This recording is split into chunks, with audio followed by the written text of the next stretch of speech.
feel like I've got a halo over my head, and it's allowing me to think very differently about my future. We had to look after one of my own surgical colleagues who had COVID-19 and was unconscious and kept alive on the ventilator. It dawned on me, he's got so many dependents. And I thought, actually, I'm exposed in terms of not having the protection of the people you love and care for, and stunned me into thinking, I need to do something about this. Welcome to this week's episode of Wealth Talk. My name's Christian Rodwell, the Membership Director for WealthBuilders, joined today by our founder, Mr. Kevin Whelan. Hi, Kevin. Hi, Chris. Good to be with you again, and a pleasure to put a smile on my face, actually, when I heard who you were talking to this week. Yes, we're really pleased to bring another member success story to you today. And our member is Mr. Bimbi Fernando, who joined us back in 2021. And he's just been such a joy, hasn't he, to work with Kevin, and has followed all the steps. And he'll refer to many of the WealthBuilders IP during the conversation today. But he joined us. He is an NHS surgeon. He's married, he's got 2 daughters, and legacy and looking after his family was a big driver, a big part of his why at the beginning. And boy, has he, just grabbed it with both hands, and we're going to hear about his journey today. And it's interesting when you often hear busy professionals say, I'd like to be wealthy, but can't find the time. Yet, busy surgeon, saving lives, doing amazing work within the NHS, has found the time to listen to every episode of the podcast. And if you listen to the dialogue today, it's peppered with, as you say, the WealthBuilders IP, so many different things that we talk about. He knows inside and out. I think I could retire now, couldn't I, and have a purposeful retirement and leave him in charge. Yeah, he's on a mission, and we're going to hear all about that. But I remember, Bimbi will refer to it, but maybe you can just set the scene of sort of how you and Bimbi first connected. Well, I know he was kind of maneuvering around looking at WealthBuilders, as often people do. Professional people will take a look, and quite rightly, you take your time, do your due diligence, make sure you resonate, all of those good things. But I remember watching, it caught my eye, right? It was a TV program, and it was the story of 2 surgeons who'd done kidney transplants on the same person, right? And I thought, okay, that's interesting. And it was his dad and then him. So this patient who'd obviously survived with the skill and care that had been brought not just by Bimbi himself, but also Bimbi's dad. And I thought, that's just an amazing story. And that same person, had gone through 2 operations with 2 versions of the same Fernando family. And I thought, I've got to call him, right? So I got to call him. It's as simple as that, right? It wasn't intention to call him with the view to saying, hey, would you like to join WealthBuilders, Bimbi? But I just said, look, this was just an amazing story. And I didn't know this about you. And I think he reflects that in the conversation, that I suppose he would argue is a random act of kindness, I guess, and which is very much a theme for him, as we'll see. And as you said right at the beginning, and I don't want to be too effusive about Bimbi, but he's probably one of the nicest people you could ever meet. And you can tell that when you listen to him. So I think we better head on over and listen to Bimbi's own story of how he's moved from financial insecurity to financial independence within 5 years. So here's our conversation with Mr. Bimbi Fernando.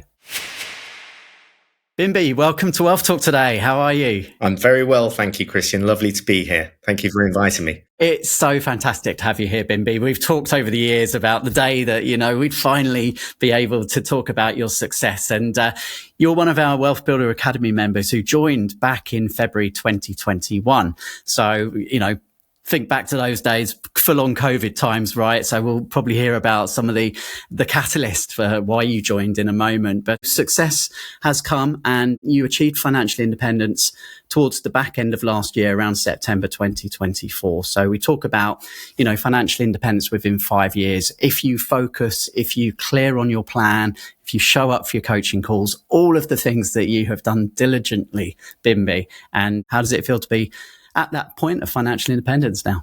Yeah, very excited. And again, thank you. I feel like I've got a halo over my head. So, thank you very much for that, Christian.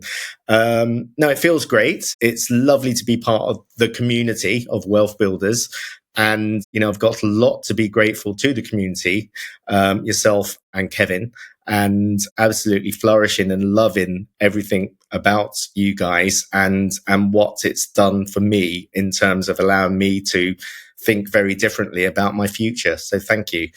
So very excited. Yes. So we're going to walk through the process and go through our recurring revenue roadmap, our blueprint really that anyone can follow to achieve the same success that you have. Is this your first podcast, Bimbi? Not quite the first. I could share that other podcasts I've done recently, and then maybe I can allude to that later on. Something which I perhaps wouldn't have expected when I started and joined Wealth Builders, but delighted to be part of that in terms of presenting a podcast for that. But I can share that with you later, perhaps. Yeah, we're building up your IP now, which is obviously one of the 7 pillars of wealth. And we talk about, diversification, and the more assets that you can create recurring income streams from, the more secure that you'll feel. And we're going to look at obviously which asset classes you've been focusing on over the last 3 or 4 years, Bimbi. But let's take it back to the beginning, shall we? So we said you joined back in 2021. Can you remember, was there a particular catalyst? Was there, a point where you said, okay, right, I need to do something about this now? Well, I think we can all remember the days of COVID-19 and what that meant. And for me, as a transplant surgeon, the world had suddenly changed. And it was a great reset for so many people. My main line of work had changed suddenly. And, for example, in my setting, in my hospital, the roles of the surgeons changed so that we ended up supporting the real heroes of the pandemic, who were the nurses, the ITU nurses and the other support staff who were keeping patients alive. And, there's certain defining moments in your life. And a particular defining moment was when we had to look after, and I say we as a collective, we had an ancillary role, but had to look after one of my own surgical colleagues who had COVID-19. And, it dawned on me when I was looking after this person who was unconscious and kept alive on the ventilator, that he's got so many dependents, including family members and, widened family, as well as people back at home in Africa. And it suddenly dawned on me that actually, I'm exposed, as are lots of other people, in terms of not having the protection of the people, you love and care for around you, really. So that was a great reset for me, making me think, and stunned me into thinking, I need to do something about this at that point. And then why did you decide to work with Wealth Builders in particular, Bimbi? So initially from that, I looked into property and worked with a group in property, an education group that was teaching me about this. But whilst I was trying to work out the funds, an opportunity came up, or a discussion came up, stating that you can use SSAS. And I thought, oh, that sounds very exciting and very interesting. The challenge was that I had an NHS defined benefits pension, which isn't usually compatible with SSAS. And anyway, I was put on to someone called Kevin Whelan. And, I sort of tried to do a bit of research and looked at some education and found that there were some great podcasts, called Wealth Talk, and suddenly sort of started listening to a few things. And then an interesting Friday evening, I had this call from an unexpected unknown number, and it was Kevin on the phone. And I sort of thought, hang on, I've been listening to you all day. And not only that, he'd done some background research on me as well, and sort of knew some stuff about me, which I wasn't expecting him to know. And I was very grateful for that. But it set me on the path that thinking, yes, this is the right sort of group. But it took me about another 6 months to really immerse myself in all the podcasts that I could devour and try and get as much information before I eventually joined Wealth Builders. I believe in February 21. And so, that was a defining moment. Yes, I remember actually, it was just around about Kevin Whelan's birthday at that point. Because I remember having a joke with someone there at that point. So we talk about the 5 levels of wealth, and, most people in the UK, Bimbi, find themselves at a place of financial insecurity, which means if their main source of income from their job or their business were to suddenly stop, they wouldn't have enough income flowing in each month to cover their outgoings. That's financial insecurity. And then the first stage for most people is to get to the financial security level. And then, of course, on to independence. So can you remember where you were when you joined? Yes, well, I was in a fortunate position, salaried income. But as I mentioned, there was that vulnerability. And if anything happened to me health wise, I wouldn't have had enough. So definitely, even though I was in a well-paid job with a fair amount of security around the job, I was financially insecure. So I didn't have enough money to sustain what outgoings were at that particular point to survive. And so, I was definitely at a point of financial insecurity. I was fortunate enough to have a few buy-to-lets, perhaps more as an accidental landlord. And that was, really welcome. But even with that start, I was still financially insecure. And it was quite helpful at that point, just having the roadmap and then working out about how cash flow becomes important. And you could start building the assets to allow that income to happen. So, I'm delighted to say through different processes, I'm now at an independence level, that I feel comfortable about, just on the cusp of independence. Sometimes month to month, I dip out, but mostly I'm financially independent, but definitely secure and in a different mindset as well. And what choices does that now provide you with, Bimbi, now that you're in that position? Yeah, so that's an interesting question. Choices. I think the choices, being in a salaried post anyway, you can still do the things that you were planning to do in terms of going for holidays, so it's not a big difference, but I think it's just being comfortable and knowing with the whole of the wealth building process that you've got the confidence that if anything happens to you, everyone around you is protected. And also having the confidence and the ability to look ahead with real excitement to the future. So that's probably the behavioral changes. I haven't seen any real differences in what I'm doing, being at a different position, but it's given me the opportunities to think very differently about the future and be excited about it, which I certainly am. Yeah, and you mentioned the word protection there, so that takes us on quite nicely to another stage in the wealth building process, which is what we call the roof. So it's one of the things that we say to all of our members really early on in joining.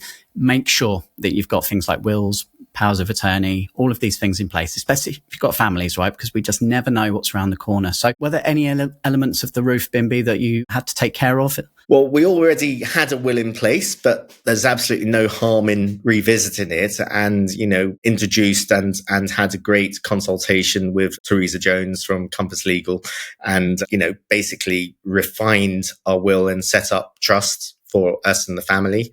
And also set up lasting power of attorney for health and finance as well, which just again gives you that confidence when you're starting to do different things and thinking ahead. You just really wanted to have that confidence and assurance that in particular the people around you are protected, really. So the only way to achieve financial independence, as we know, is to create multiple streams of recurring income. We know there's only 7 asset classes. We refer to them as the 7 pillars of wealth. And you said you had some buy-to-lets already. So that falls under pillar 4, property portfolio. But let's talk about some of the other assets and property as well, because I know you've expanded on that. So out of those 7, we've got home capacity, pensions, investments, property portfolio, business, IP, and joint ventures. So tell us about where did you begin then, Bimbi? Where were some of the first places that you started to focus on? So I mentioned I had already started on property with Touchstone Education and, was immersed in a year's mastermind at the time I joined WealthBuilders. And with that, in terms of property, went to really go for buying properties and running serviced accommodation with those. So I have a few of those properties running. One of whom was with another person I met during this time at Touchstone Property, my colleague Scott, and so we had another serviced accommodation property there. So you could say that I sort of joint ventured quite early on there with Scott on that, and that was exciting, but obviously running out of ambition. Running out of money before you run out of ambition, I decided to release some equity from home, although that strictly speaking isn't, the using your home in the right sort of asset class, but I was able to release some equity to further progress the property journey.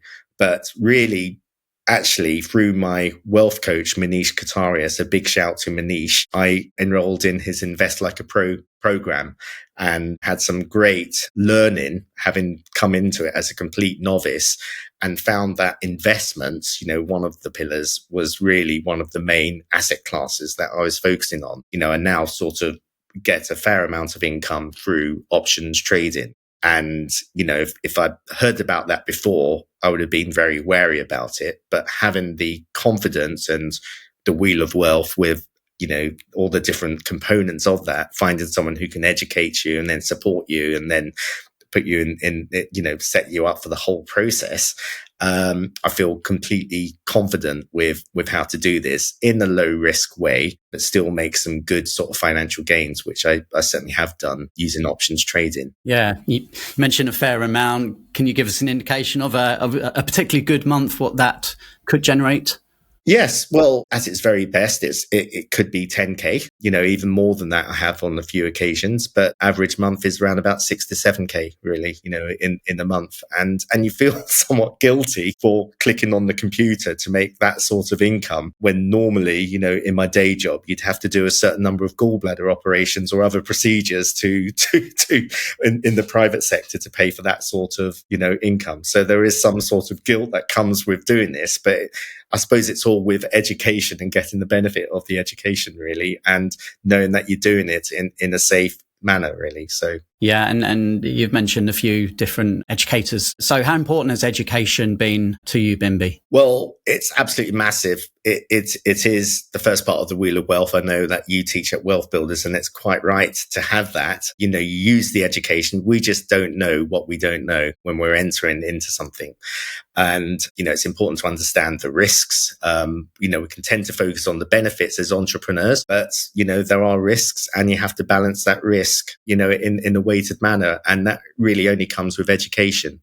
And then the community that you have around you supports you in that ability to have that really. So. Okay, so good income from the investment pillar. What are we looking at average monthly from the property portfolio in terms of recurring income? Yeah, so from the buy-to-lets, it's probably about 2K from the buy-to-lets and the service accommodation together. It's around about 2K itself. But one of my joint venture agreements was to use, really with the knowledge that I really gained from listening to the podcast, I quickly discovered that, as I mentioned before, with an NHS defined benefits pension scheme, I couldn't set up a SSAS at that particular point, something which I'm intending to do in the future. But at that point, I couldn't. So I'd set up something called a director's loan ISA and discovered that if you've got savings, which, I had over many years you can actually put that into this. And at that point in time, you could lend to your own business. Now they've got an arrangement that you can do a reciprocal arrangement, but there's a company that allows you to do this, and you could lend effectively to your own business from your ISA. And so, I get probably about 1,800 per month through ISA interest, which stays within the tax wrapper as part of this particular agreement. So that takes me to round about the 10K figure, and it's the options which may or may not nudge me over depending on how successful that month is. So those three pillars, investment pillar, leveraging your home, you mentioned, and then of course the property portfolio, giving you a really good solid foundation, passing security, as you say, through to independence, which now I guess gives you a bit more freedom to explore some of the other asset classes. And let's talk about the intellectual property pillar then, Bimbi. So when you joined back in 2021 and you obviously learned about the 7 pillars, did you have any thoughts around how you could create some IP at that point in time? I didn't, being a transplant surgeon, I may have published in peer-reviewed medical literature a few times and got an MD thesis. So I do have a book, but I don't think anyone's ever read it since I published it or presented it and defended it, but I heard comments that come through and those comments stick, such as, there's a book in everyone that I've heard several times on your podcast as you talk about this.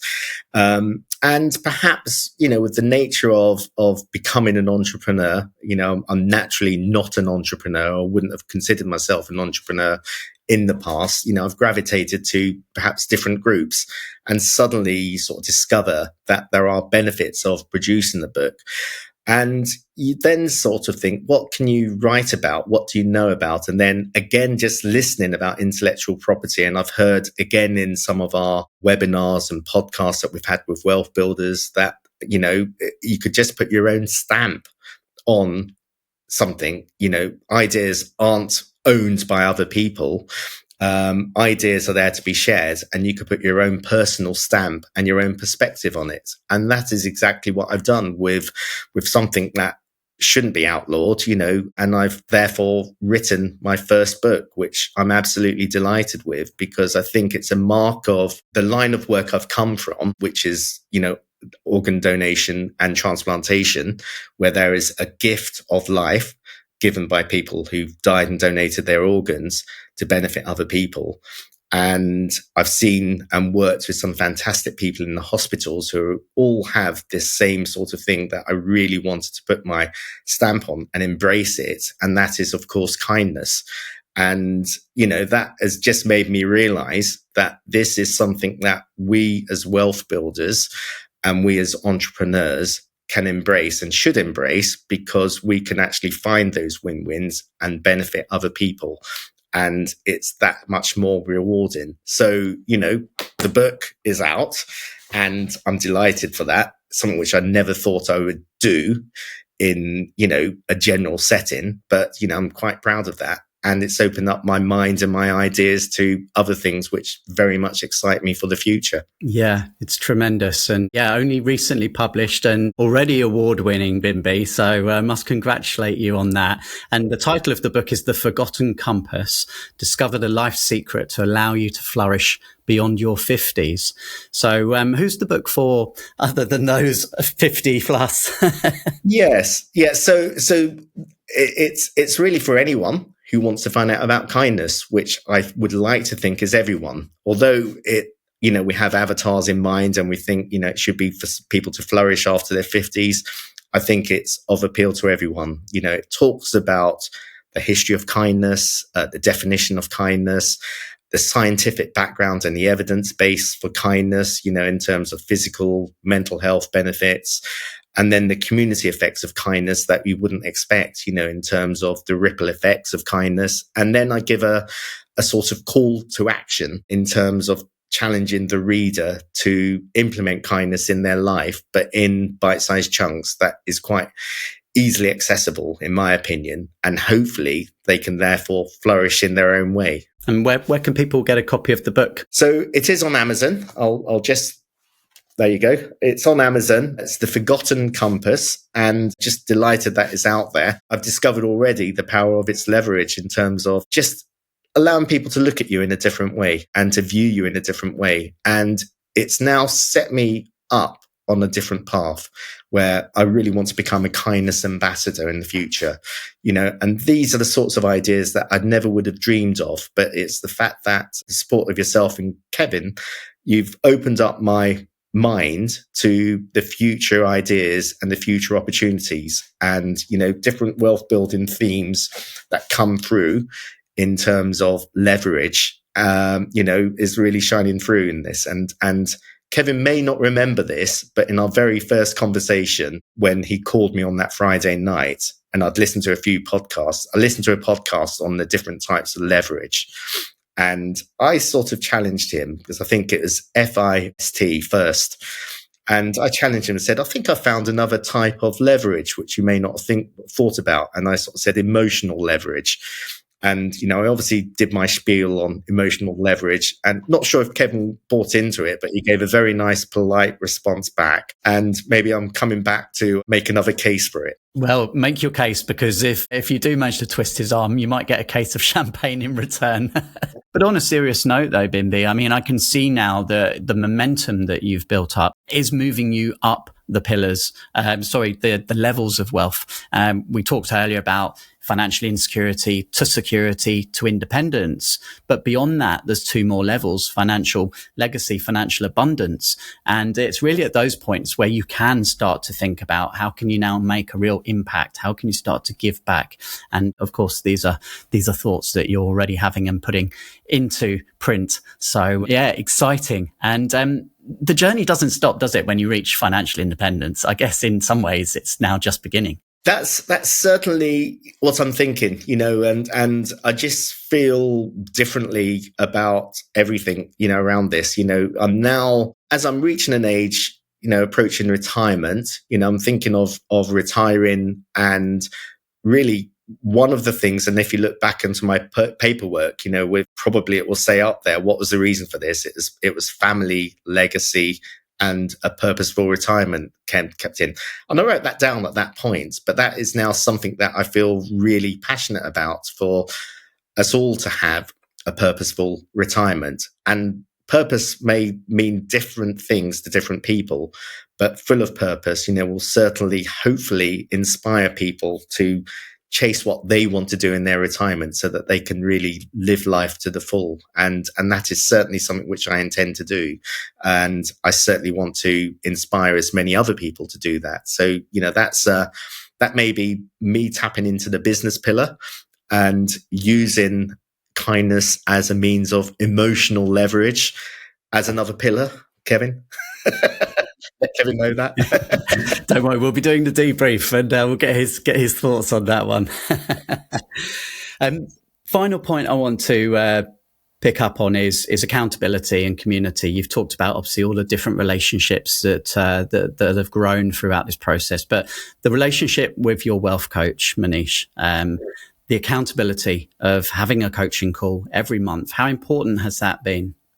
Well, I'm absolutely chuffed to have been allocated Manish. He's been brilliant from the start. We talk on a regular basis. I consider him a true friend. And in fact, we became accountability partners with the books, and even had a little challenge between the two of us. And I won, so he took me out for lunch, which I'm very grateful for, Manish, if you're listening. But absolutely amazing. He keeps you to task, and he gives you some great advice and makes some great, fantastic suggestions. But also I had the ability of his Invest Like a Pro program, fantastic program, which just has given me the confidence to accelerate, and I know that's one person within this, but very important person. I would also like to thank, the support that both you and Kevin have done, because, it's not just join this and we don't see you again.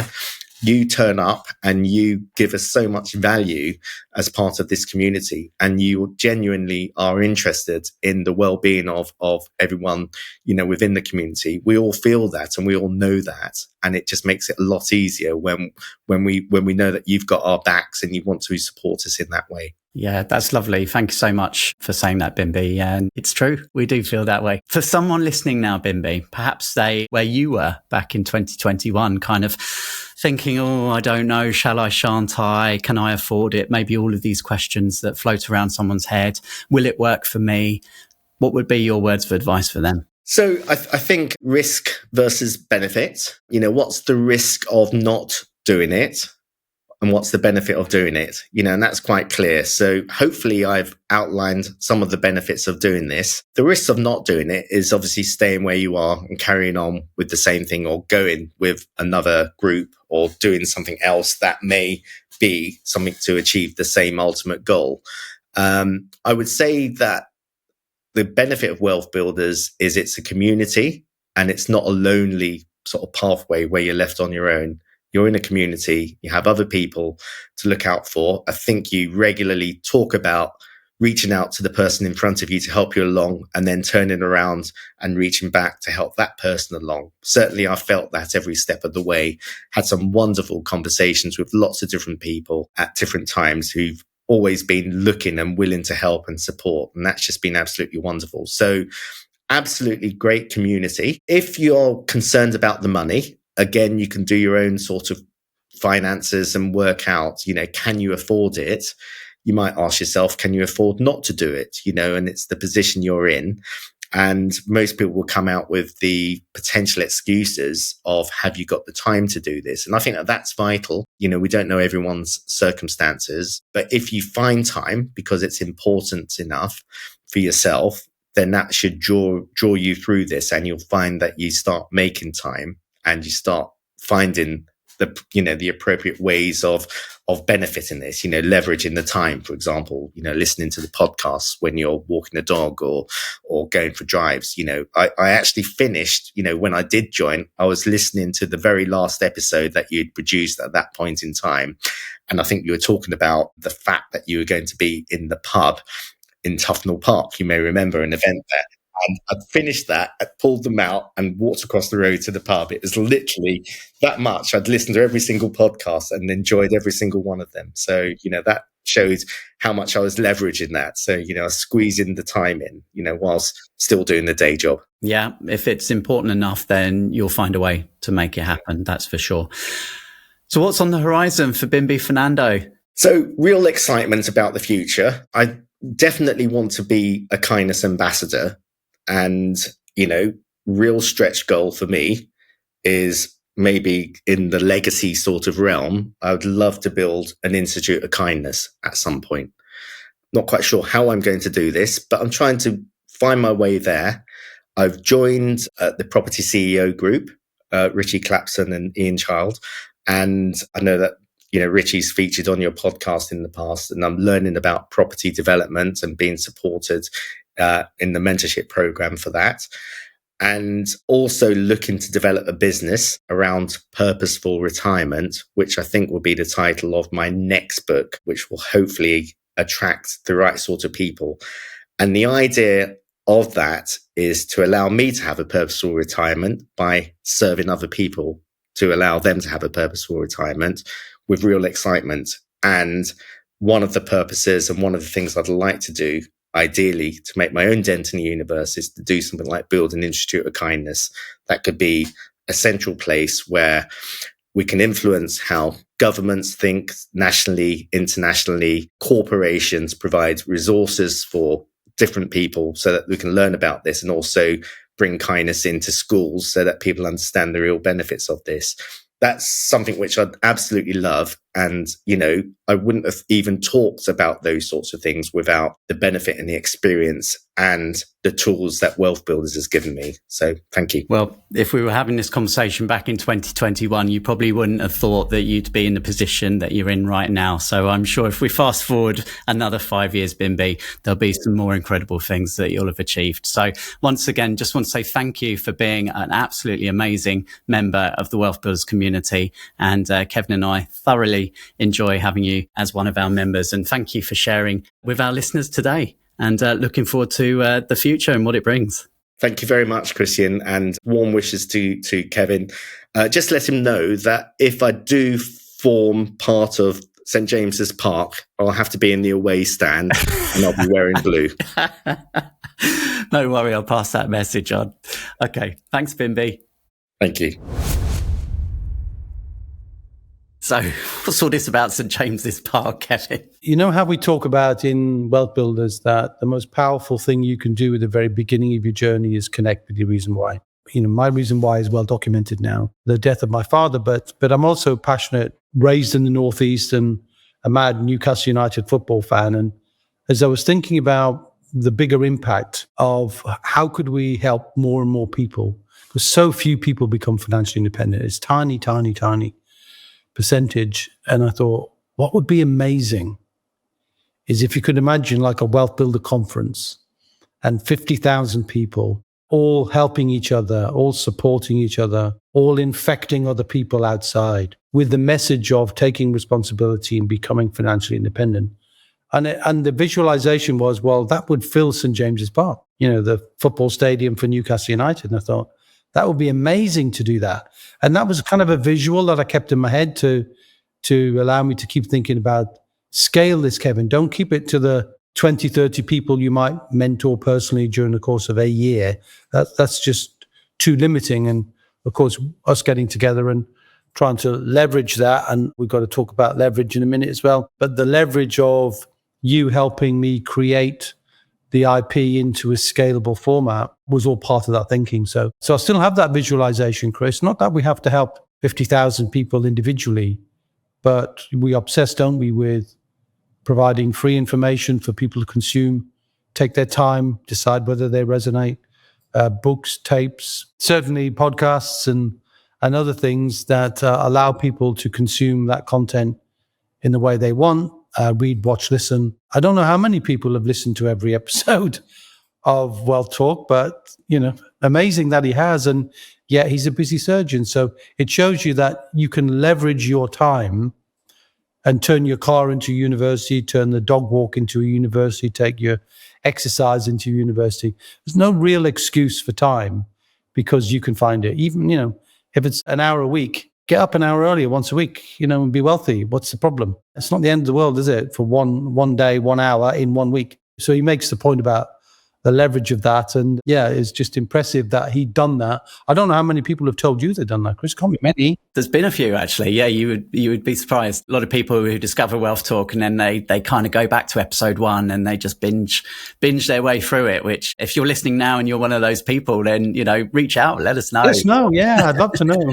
You talked there, about the community aspect of, getting everyone together. I mean, we've, 50,000 amazing number of people. We've had 500,000 downloads of the podcast. And of course, some of those are people listening more than once, but, the reach is great. And we love hearing from people and, those that choose to work with us, we can help accelerate that process for them. And it's the accountability, it's the connection with other members, it's having a guide, it's having a clear plan. All of these things combine to get results. And Bimbi has, achieved financial independence under 5 years. Okay. And that's really remarkable. And you can see the momentum, of course, that's built up now. Let's take it back then to some of the things that Bimbi talked about. And pension, we know, is a really undervalued, uncovered asset class that most people kind of, dismiss as, that'll come later in life. And Bimbi worked for the NHS. He's a surgeon. He had a good pension, but some slight complexities with that kind of pension.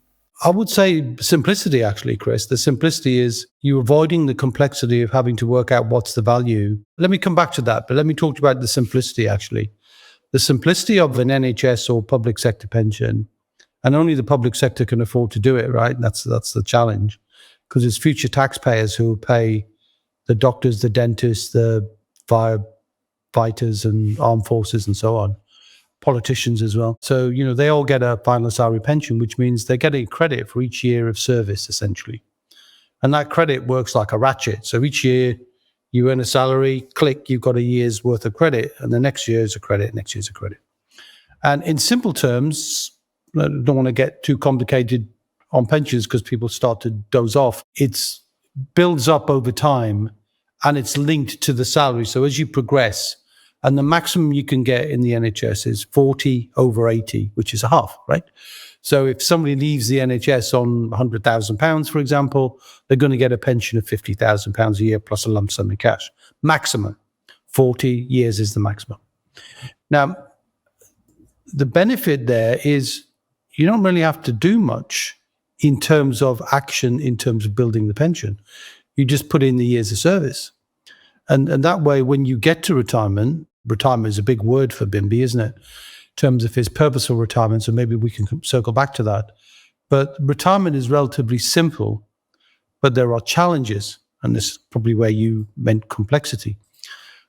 If you've got a 50% pension, and you got a lump sum in cash as well, that's great. You can use that to do whatever you want to in your life. But if you've got a half pension and it's index linked for life, that's a decent foundation on which to build a life. It isn't necessarily financial independence, but it could be. If you're on 100 grand and you get a pension of 50 grand, you can live on 50 grand, you're financially independent. And you get your state pension on top of that as well when you get to a certain age. But there's no possibility of a transfer of that pension to the next generation. There's normally a 50% pension for a spouse. So if Bimbi dies before his wife, then she'll get half of that pension. Well, now we're talking significant decreases, right? So from 100% of an income to 50% to 25%, because that's half of 50. And that can cause a problem for family members if they don't have a final salary of their own, so they're building their own support mechanism. So often we find with final salary pensions, the spouse doesn't really understand what's going on and doesn't understand that decrease that's going to happen in the event of a prior death. So that's a challenge. And the second challenge is no transfer to the next generation at all. So Bimbi's children will never see any part of that pension. So one might argue there's value in building your own pension so that you've got more control. You can pass on all of that to your spouse, and you can pass on all of that to your children. Now, you can pass pensions on, what we would call money purchase pensions, money in a pot. But the complexity there is hard work to know, how do you turn a fund value that you don't know what it's going to be, you don't quite know when you want to retire, and let's say, for the sake of an argument, you build up a pot, and you built up a pot of 400,000 by the time you've decided to retire. Then what do you do then? You got to convert that into some form of income. And historically, 10 years ago, you had to buy an annuity. So you had to give the money away and you get an income in exchange. So if you were simple about it, if you had 400,000 and you give it to an insurer and they give you 10% a year, you'd have a 40 grand pension for life, but you have kissed goodbye to the capital. But two challenges there. One is the rate of which you get is not 10%, is probably nearer 7 at the minute. And that changes year by year as interest rates change. So it's unpredictable. And the fund value you've got changes. So what happens if you reach retirement at an age when Mr. Trump says something odd and sends the world into a tailspin, or the stock market crashes, or it crashes during your life if you decide, I don't want to buy an annuity and give away my capital, I want to keep my capital. And you've got to manage that capital for an income stream for the whole of your life, cracking eggs out of your nest, spending. And as a result, feeling weaker and weaker and weaker. So I think one might argue there's simplicity in final salaries, but somebody's got to pay for them. And all that risk has been surreptitiously transferred for those of us with money purchase pensions who don't have final salary pensions, people like me, people like you, and most of our members and most listeners, I guess, they've got an enormously complex job to try and turn a pot value into income. And which is why at Wealth Builders, we talk about creating income streams before value. Focus on income streams, don't focus on value. It's the opposite of what most financial planners do. And that's why it takes people like Bimbi, as smart as Bimbi is, and clearly you can't be a transplant surgeon unless you've got incredible brain power, and which he clearly has, but you have to get your head around all these things. And it's not easy wherever you come from. So that's why you need a trusted source so that you don't feel like you're being pushed from pillar to post from somebody trying to sell you something every time you can, and which is why I'm proud of the community we built, so that people helping each other, not for profit, and in some respects reflecting the kindness that he so skillfully talks about now, and something that, maybe I could connect with him after this webinar, or another webinar, this podcast, to talk more about. And I'm still going to resist his source of leverage, though. Yeah, the emotional leverage not yet crept into our FIRST model. But no, it's a good explanation there of the pensions, Kevin. And I think it's a good example there of, some people that we work with, many people who, working in very good jobs, high IQs, but the financial IQ, the financial literacy, we're not taught this at school. So, unless you really put purposeful effort into learning, then you don't know this stuff. You don't know the answers to these questions. You don't even know the questions to ask, frankly, because who knows, you've got to manage money for the rest of your life and you don't have the skill to do it. So that's why I suggest people learn now. They build wealth building skills, and then they've got those skills ready when the time comes when they decide to, inverted commas, retire. Albeit, I think Bimbi and I would probably have a really good conversation over a glass of something, whatever that something is, and talk about this purposeful retirement. I think the concept of retirement is outdated. Historically, you would argue that retirement, the term was almost putting people out to fallow. You've worked all your life, you're knackered. Now retire because you've served your meaningful purpose. You didn't live too long in retirement, and consequently you needed to stop. Just a little bit of breathing space after a lifetime's worth of work. Now, that doesn't happen now. People can choose hybrid work styles, hybrid lifestyles, hybrid retirement styles. So I think probably, the word retirement is still going to be in our vocabulary, but I'm not sure it's a word that I would want to use moving forward. I think it's more, rather than being put out to fallow and it's the end of a period, to me, it's the beginning of a new chapter. And that chapter can be lived with purpose, with passion, with intention, not just for you, but to incorporate thoughts and ideas to help the next generation become better stewards of money, because they're going to live longer and they're going to need these skills, because without them, how on earth can a child who might live to 100 manage money when nobody teaching them anything? So yeah, I like the idea of the purposeful retirement, and I'm sure I'll pick up the phone again, maybe surprise him like I did the first time and say, hey, I think we could collaborate on this purposeful retirement idea, but I'm still not having emotional intelligence or emotional leverage. But I think there's value in the joke, and there's value in the fact that kindness is an incredibly important thing. And, even if you just hark back to the point I think he's made in the book, if I recall it, which is, if you go back to COVID and can you remember the times when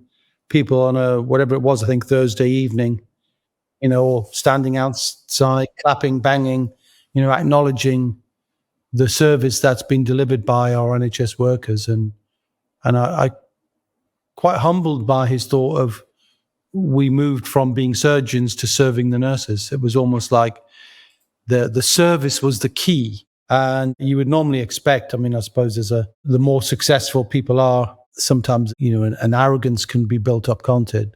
Like, I don't do that. That's not for me. But you can hear and tell from Bimbi that service is in his DNA. It's not about the arrogance of being an elite surgeon. It's not about that.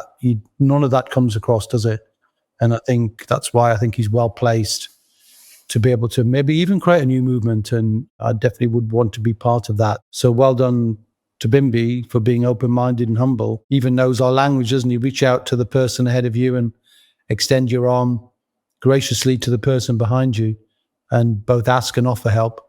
And I think he's done that with good grace. I commend him for being an outstanding member of our community. Absolutely. And talk about the next chapter that's just beginning for Bimbi. Of course, just published his book with another one on the way. But yeah, exciting times ahead, and financial independence is not the end of the road. And for Bimbi, clearly he's got his sights set on creating a financial legacy and really giving back now, and kindness definitely at the front and center of that. Absolutely. We don't talk very much, Chris, on the podcast about the levels above financial independence. Worth mentioning them, just to square the circle on maybe some of the IP that other people have missed, IP being intellectual property. I'm sure most people got that now.